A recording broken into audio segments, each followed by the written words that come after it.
It is currently March 2017, and finally I've seen all the movies I wanted to see, or at least all the movies I wanted to review from January of 2016.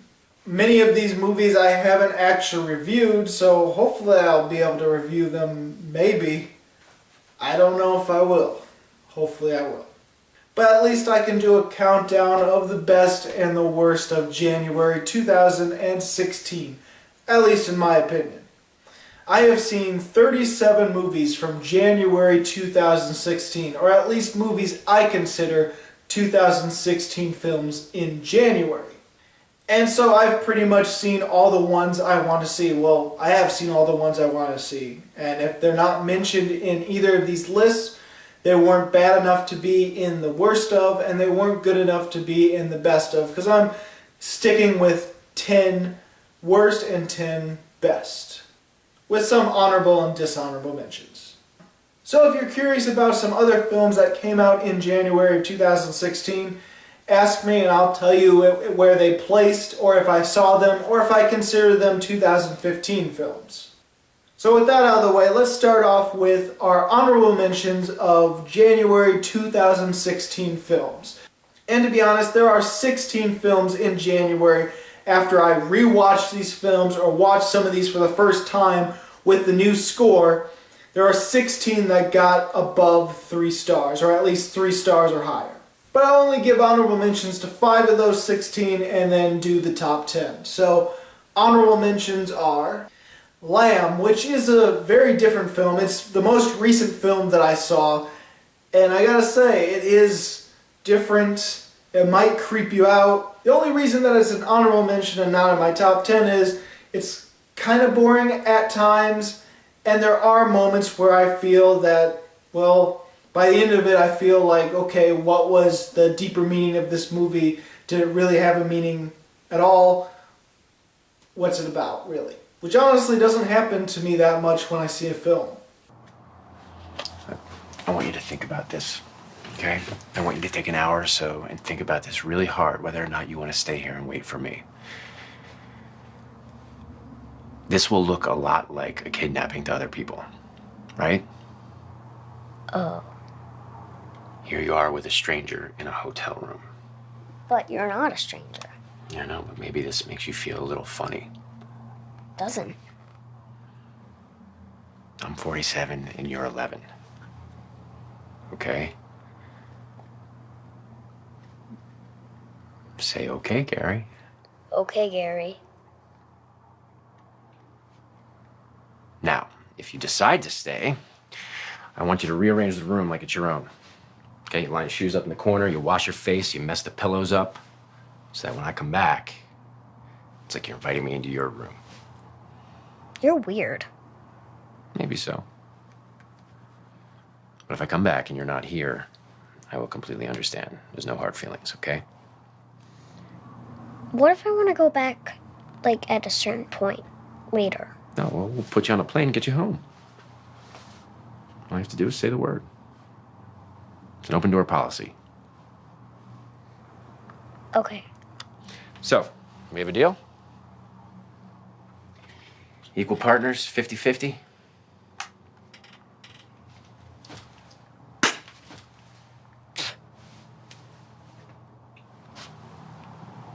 Other honorable mention is Jerusalem with the Z in the middle. And no, it's not zombies, but demons are bringing the dead back to life and possessing people, so it's kind of like zombies. It's a found footage film. If you like found footage films, you might find some pleasure in this movie. If you're not a big fan, this isn't going to convert you, and you're not going to feel like this is a worthwhile film. Personally, I do like the found footage genre, and I do feel there are gems here and there. This isn't quite the gem, but it's still good enough that I liked it. And I think it's above average.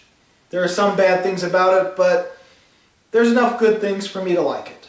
And let's face it, people, this is January we're talking about. Of course, a film like this might get an honorable mention. Heck, some Januaries, a film like Jerusalem might even make the top 10. I'm looking for someone. This guy, an American. Do you understand English? He's not here. Shit, he's not here.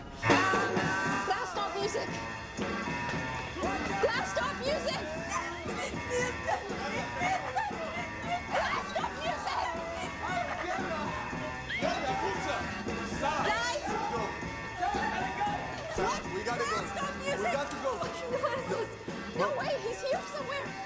We have to check upstairs. I'm not leaving him. Listen, I'm sorry. We have to go. I'm sorry. I'm not dying here today. Let's go, Kadima. I'm not leaving him. I'm not leaving him. What are you talking about? Yuda, come on, let's go.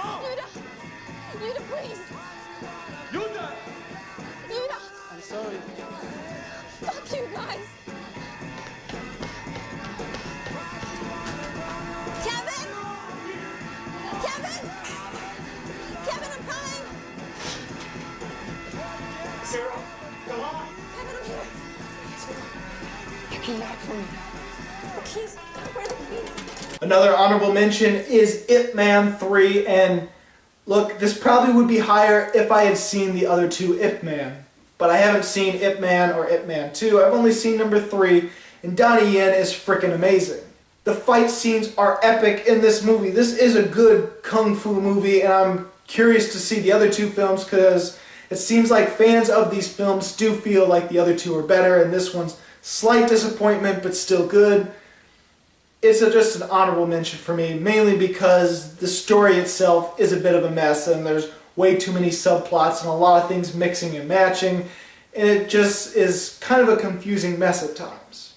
But those fight scenes are epic.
Another honorable mention is another foreign language film. It is Rabid Dogs, which is a remake of another foreign film, which I think is based off of a novel or short story or something. It's a thriller, and it's really thrilling. It's actually great, and there are moments that are artistic. There's a twist. There's an ending I absolutely loved. I got off of the couch after this ending and just went, holy crap!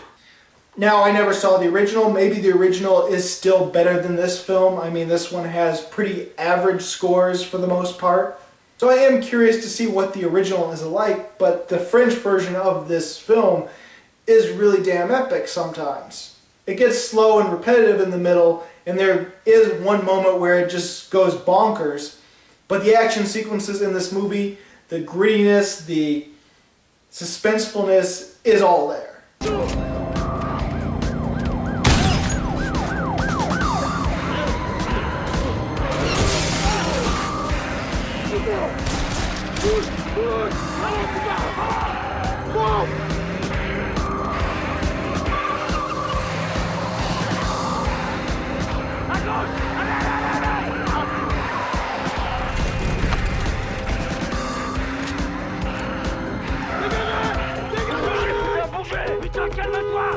Ok, ok. Putain, c'est quoi ça?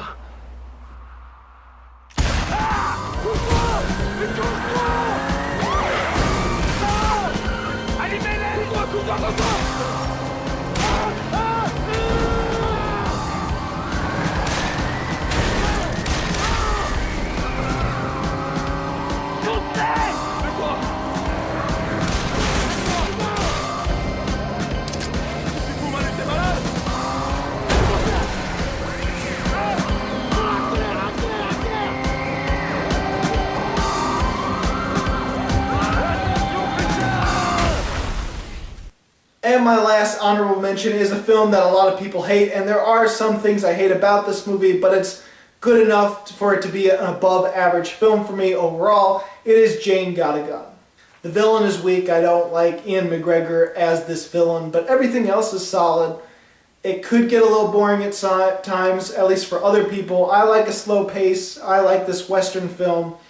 And I did like the backstory between Joel Edgerton's character and Natalie Portman's character. Ultimately, it is kind of a love story. And the ending is really damn convenient, but the rest of it is good. The rebels did capture me just outside of Seven Pines. And they put me in a prison camp. Not a lot of men made it out of. It's the ones that had something really strong to hold on for. And if I didn't have a picture of you, in my mind's eye, I never would have made it. A man loses purpose. And that's when a man dies.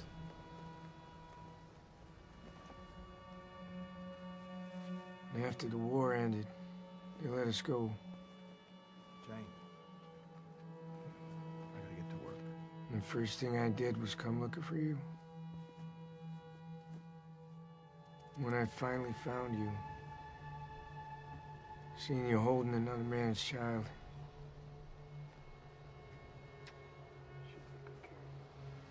I knew you weren't mine no more. And that did something to me that the war never could.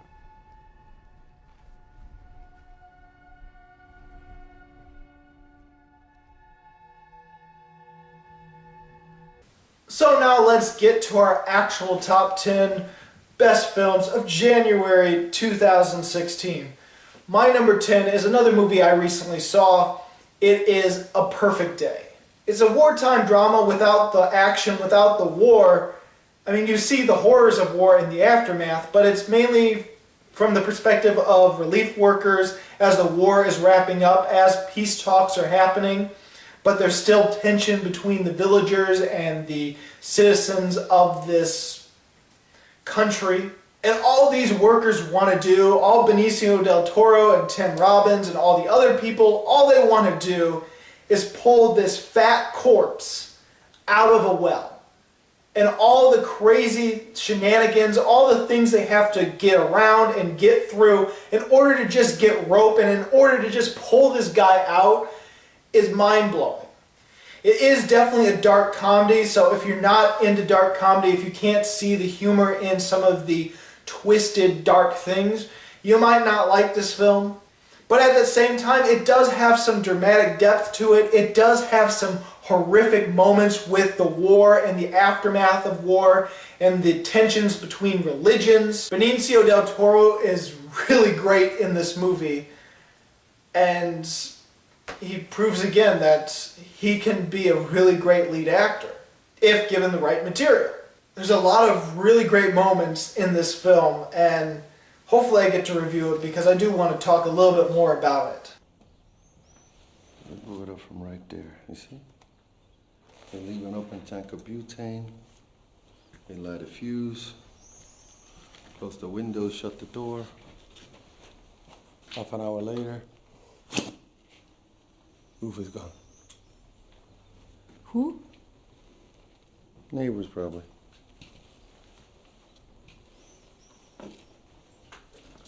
But before the war, if you were a Muslim and your husband a Serb, or the other way around, it was no big deal.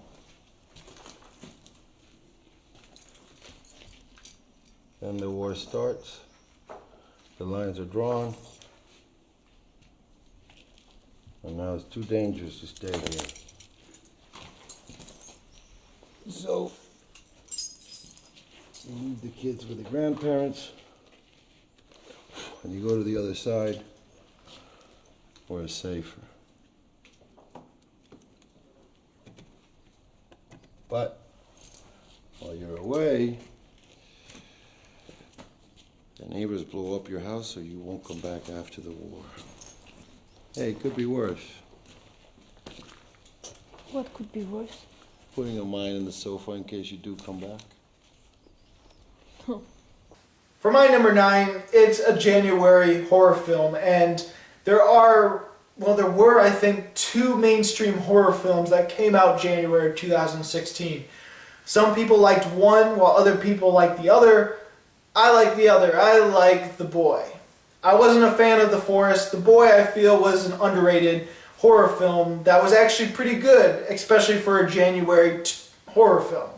First off, I'm definitely creeped out by creepy dolls, and I was creeped out by the doll in this movie. I did like how the plot progressed and how she's sort of, this is just a doll, it's just a stupid babysitting, this is going to be easy. And then creepy stuff start happening, and then she starts believing the doll is really alive and really the soul of this dead boy. And then she starts to grow attached to the doll and actually care for it and realize, oh, this soul of a boy is just misunderstood, and she actually cares about it, and it's pushing for the supernatural element, and then it throws all that supernatural element away in a way that actually makes sense. And yes, there are rewatching it, there are at least 1, maybe 2 scenes that don't quite match, that aren't well explained because it doesn't quite work if it's not supernatural. But as I watched the movie, I'm like, yeah, this twist, this unsupernatural twist still works, and it all works well. I think the problem is that the film focused too much on the supernatural element, and so everyone was so convinced that it was a supernatural horror film that when it turns out it's not, it throws everyone off a limb, and they're like, oh, all this doesn't work now. It must not work. When in actuality, if you look back, it actually does work. Personally, I really like The Boy, and I was not expecting to like it at all.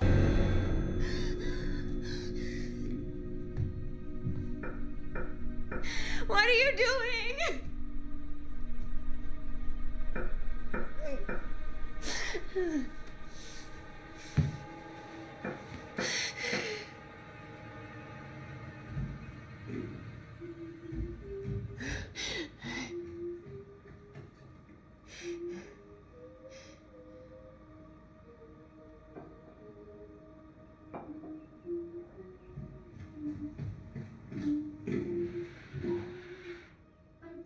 I'll be good. Is your favorite?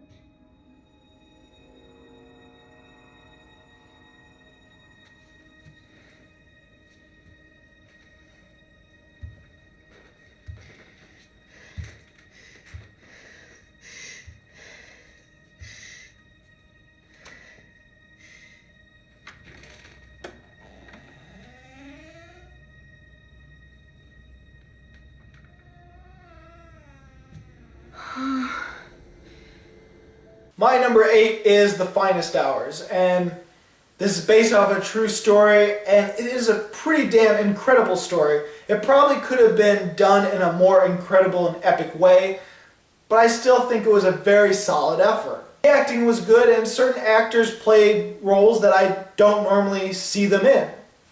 Like Chris Pine, I liked his acting style in this movie because he did pull away from what you expect Chris Pine to act as a hero of the film. But honestly, the thing that I was really engaged with for the most part was the actual tanker that gets split in half and the crew members trying to keep this tanker afloat. So all the things with Casey Affleck's point of view was my favorite part of Finest Hours. And if it focused more on that, I would actually probably have this even higher on the list. We're gonna drive her up on a shoal. Ground on them others. They're getting ready to launch some lifeboats. They think it's their best hope. Oh, Pop. We need every guy we got. Well, they're gonna take them lifeboats.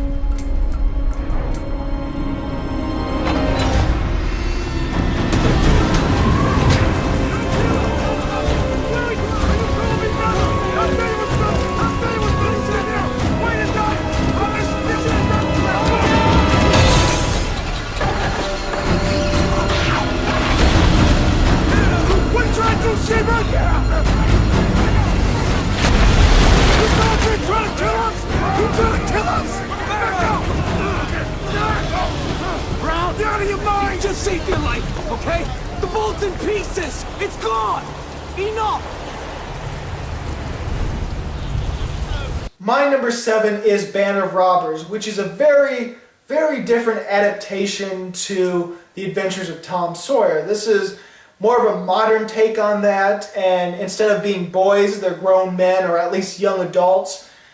And it was actually a really fun, entertaining, really funny moment, especially funny when it came down to the heist stuff. But there was definitely dark humor, and things got very violent, especially when you have the villain, Injun Joe, played by, the bad guy from frickin' Don't Breathe, or the actor at least. It still had that adventure style to the movie, it still had that adventure feel, especially with overactive minds of little kids. Sometimes that didn't match well with the fact that they're young adults and some of the things they say feel a little too childish, but morbid at the same time. But I did find Band of Robbers fun, entertaining, and a blast to watch. At least for the first one or two times.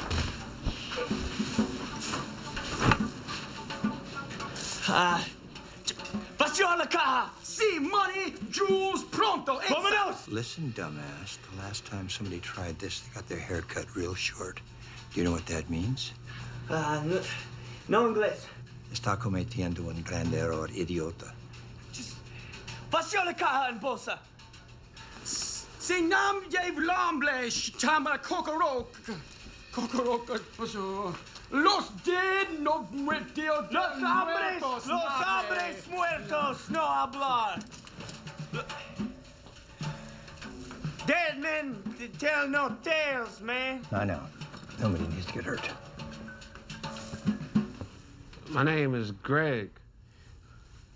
A civilian.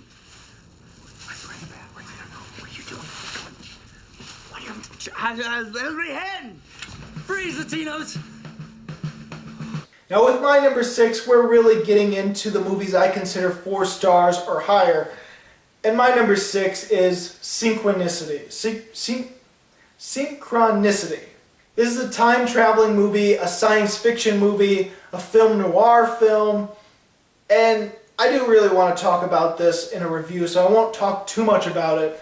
Personally, I thought it was really fun, really amazing, and some things don't quite work, especially with relationships, and the characters aren't all that good, but the film style, the frickin' 80s soundtrack, the feel for the movie, the time traveling, the parallel universes, all were really damn entertaining for me. You may own the Dahlia, but you don't own me.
Now before I get into the top 5, you're probably thinking, what the heck came out in January 2016 that is higher than these films?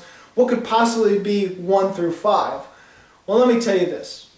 When it comes to movies, and they have a limited release versus a wide release, I go for the wide release, and that determines what year that movie came out, at least for me. Because when it comes to limited releases, they probably are only shown in a handful of theaters, and the majority of audience in a certain country will gravitate more to the wide release date because that's when they're able to see it, that's what they'll think.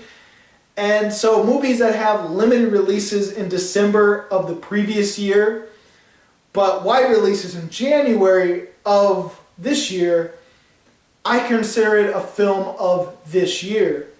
So there were some movies that got nominated for Oscars that had limited releases in December, but wide releases in January. They're a January 2016 film for me. But honestly, those are the films you really want to see in January. They're the films that you actually go out and give a shit. So it makes sense that these films are going to be in my top 5. So I think in my top 5 there are, 4 of these 5 are movies that were limited releases in December of 2015. But because they had a wide release in 2016 in January, they're a 2016 January film. So to kick it off, my number 5 is The Danish Girl. Yes, out of the movies that had limited releases in December but wide releases in January, this was my least favorite film, but I was engaged with it. I actually liked it. I thought it was really fun. I thought the acting was phenomenal. The cinematography was good. The set design, almost a little too perfect and immaculate for me, but that's kind of a weird criticism. It might be a little too long for me, and I know it's about transgender, and I know it's about someone who believes he's a woman, or in his mind, in his gut, he knows he's a woman. But the way the movie progressed and his condition progressed throughout the movie, it almost sort of muddled it and almost made it feel like a multiple personality rather than actual transgender. Then again, I don't know how transgender people act. I don't know their conditions. I don't know their state of mind. I don't know the state of mind of schizophrenics or multiple personality disorders. I don't really know all that much about that because I've never experienced it and I've never seen it from another person in real life. So I'm just judging it off of what I see in movies from these types of things, and it almost felt more multiple personality disorder rather than actual transgender. Eddie Redmayne was really good in this film and embodied the role, and sometimes was subtle about it, sometimes was really expressive about everything. But I think the one role that I liked the most in this film, which is surprising because it's not a person turning into a different gender, but Alicia Vikander, amazing in this film. I think she's a really great actress, and I've liked her ever since 2015, I believe, when I started seeing movies with her in it. Ever since then, I've started loving her, and I go see what she's in because I'm curious to see what she does next. Are you in love with Sander? No. I love you. But only you. It's Lily. Be honest. I need you to believe me. Gerda, you of all people to understand. All right. You need to tell me when Hendrik and Lily are together, they kiss. Has it gone beyond that? No, Lily has never gone further than that with a man. She wouldn't. There have been other men. But there was another, yes, but it was a long time ago. It was that boy, Hans, in Viola. She fell for him, and he kissed her just once. But then my father came in and he caught them. And he smacked hands down. He was so angry. I don't know what to say. My number 4 is the only film that's not a limited release in December in my top 5 of January, and that is an animated film. Nope, not Norm of the North, it's the other one. It is Kung Fu Panda 3.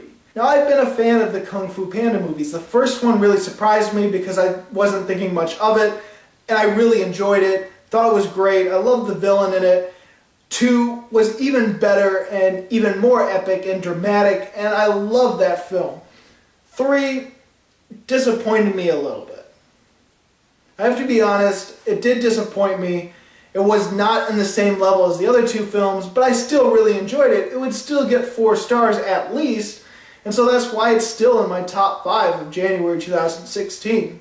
It was still fun, it was entertaining, it was good, it was artful, it was pretty damn epic still. Just not as good as the other two. I'm Li Shan. I'm looking for my son. You lost your son? Yes. Many years ago. I lost my father. I'm very sorry. Thank you. Well, good luck to you. You too. I hope you find your son.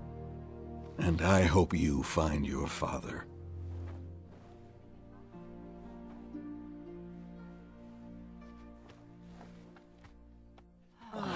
Now my number 3 is Carol. Yes, this got a wide release in January, and so this is a January 2016 film for me. Now, where the Danish Girl was more upfront with its drama and its acting, this one was more subtle, more held back, and I love that about Carol. This is a really damn good movie, but unfortunately, it's not one that I would say is amazing. It's not one that I would say is 5-star worthy. It's not one of those that I'll remember all that much, but from when I watched it, I really appreciated it. I really liked it. I would still say 4-star movie easily, even if I might forget it within a couple years. Harge, what's wrong? Nothing. Does there need to be a problem for me to visit my wife?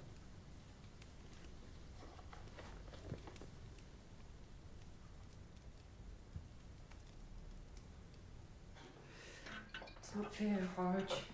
We agreed that Randy would stay with me until Christmas Eve. What do you suggest I do? Do you think I prefer traipsing off to West Palm Beach for the holiday? It was all Mother's idea. I'm not ready. She's not packed. She's asleep upstairs in bed. What about my Christmas with our daughter? Sorry, Carol, it can't be helped. The flight's in the morning. And do you think that I've packed already? God damn it!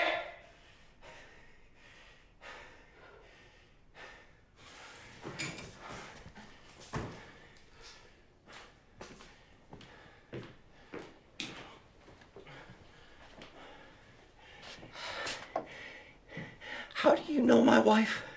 Harge, please. I work at Frankenberg's at the department store. I ordered a gift from her desk. I forgot my gloves, so she returned them, and I thanked her.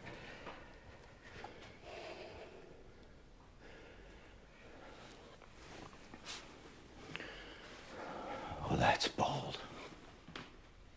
My number 2 is another animated film, a stop-motion animated film that's very unique, very great, amazing actually. It is Anomaly.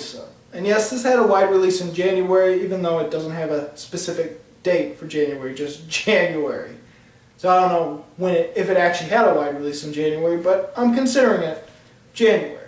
Oh, how many times have I said January in this video? It's not a month you normally want to say. Now obviously this is not an animated film for kids, it's rated R obviously, but it's also not one of those animated films where you're looking for an adventure, something fantastical. There is definitely something fantastical about it. It's more fantasy realism, or maybe it's all in our main character's head as he sees people as the same person with the same voice, no matter what, if they're male or female, they all have the same face and same voice. Everything's boring. And it's definitely more of a character-driven movie. It's about his internal conflicts. It's about him trying to find love and the conditions he puts on love. This is more of an Oscar-type film. This is more of an acting film just done with stop motion. And honestly, I couldn't possibly see it as a live-action film, especially when you're getting into the head of this character as he sees everyone with the same face and same voice. I think this movie was a breath of fresh air, but there are definitely people that are easily going to hate this movie, and I can understand why. It's not for everyone, that's for sure. I think you're extraordinary.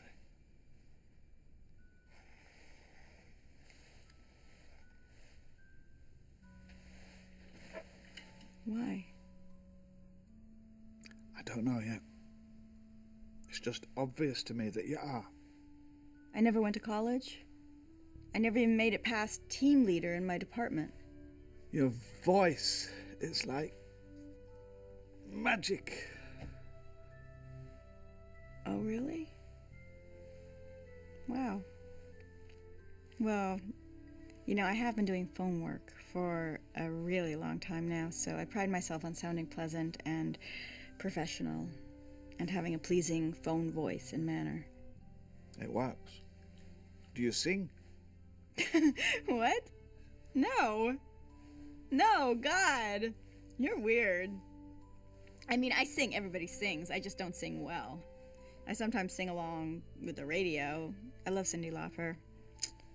Because she's got such a great voice and she doesn't care what people think about her. She's just herself. And that takes a lot of courage. I admire that. You know what I mean? Yeah, I think so. Would you sing one of her songs for me? No. Come on, it'd make me so happy to hear you sing.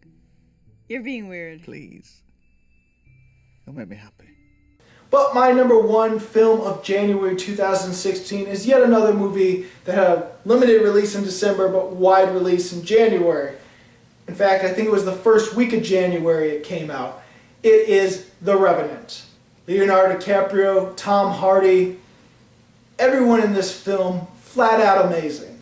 Now, while the film definitely revolves on a simple plot line, a simple B-movie plot line of a person being left for dead, having his son killed, and going through hell in order to kill the person responsible, it is a revenge story. But it's so much more than a revenge story. It's about the hardships and about some of the terrible things we've done to the Indians and the Native Americans. It's also about how we as humans treat nature as a means to an end in order to get fuels or order to get clothes. I mean, this whole fur trade and them killing these beavers and doing everything it takes to get these beavers at the cost of human life, at the cost of the nature. And so it makes sense why they definitely have it in a nature setting and really rely on the beauty of nature and the dangerous power of nature and show a lot of shots of trees and mountains and everything, because all that could be lost. And I think there's no place like that in America anymore. They had to go to Canada to get this wide open wilderness, this pioneer type setting. There's definitely a lot more in this movie hidden within the depths of it, and there's something really great you can find by watching it multiple times. At least for me, there is. And that adventure, that struggle, that revenge story is so freaking brutal, and the things that Leonardo DiCaprio's character Hugh Glass has to go through is so painful, so it really puts you in that setting. It puts you in his shoes, and it is gruesome and graphic, and it is cringeworthy in the best possible way. Even when I used my new scoring system to give this a new rating, it still was almost 5 stars. I think it was like 4.98. And Anomaly was like 4.97, so that was really close too. You got to think of your boy, all right? Because you're going to kill him. You'll kill all of us.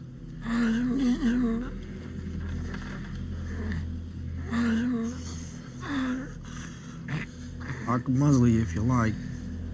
Take away the suffering real quick and easy. One never has to know that you give up. I'll do that. All you gotta do is blink if you want me to do that.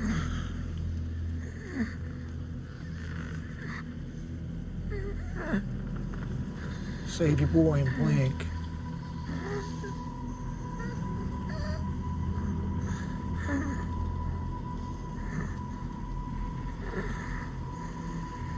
You just have to blink.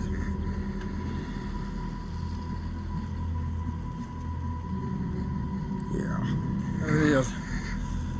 You best hope that the good Lord get his ass here quick, huh? Maybe he'll forgive your sins, you know, maybe he won't. That's the sign of community to the Lord. But through Jesus Christ, the Lord of all reality and mercy, Father, Creator. Get away! Get away! Oh, Jim! You okay, Jim? Jim, help!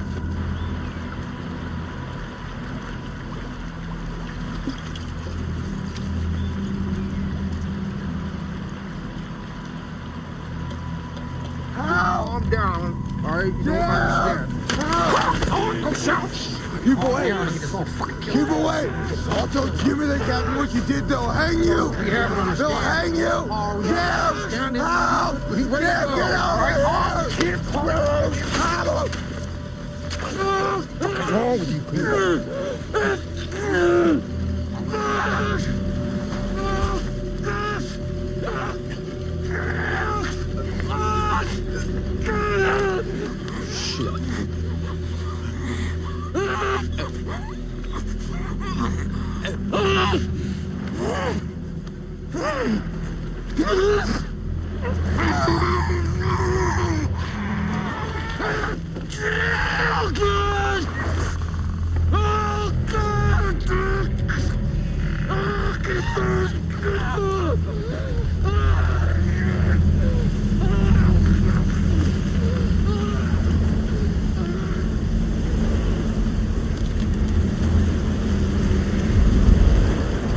So yeah, those are my top 10 films of January 2016.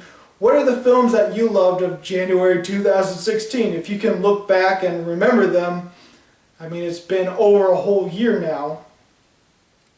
A year and 2 months? But anyway, if you can think back that far, what are your favorite films from 2016 in January? And if you like this video and you want to see more, please check out my countdowns and movie reviews of 2015, 2016, or 2017. And as always, this is Bruce Gifford, and this was Just My Opinion.